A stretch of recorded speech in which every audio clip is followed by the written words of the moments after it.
Фашисты вы! Фашисты! С оружием там или чем мирно стоять люди? Зачем людей хватать, если мирно стоять? А зачем мирных людей хватаете? Что вы за наши деньги, за наши налоги вы за нас хватаете? Это вы сейчас за нами бегаете, но придет время и за вами победим. Только уже с Нилами. Вы же слуги народа, что вы делаете? И бегом, бегут. О, падает. Глянь, что делают. Ганьба!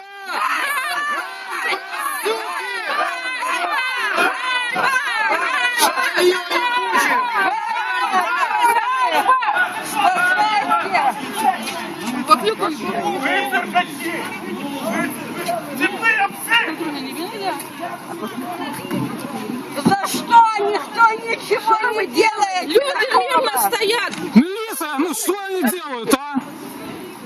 Люди же мирно стоят, никто тут, и флагов даже никаких нету, вы что? И террористов никаких нету, вы что? Что вы творите вообще? Герои Беларуси! Герои над людьми безоружными!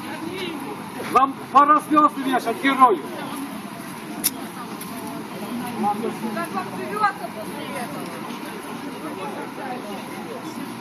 На 20 человек, их там сотня стоит. Сотня бездельников!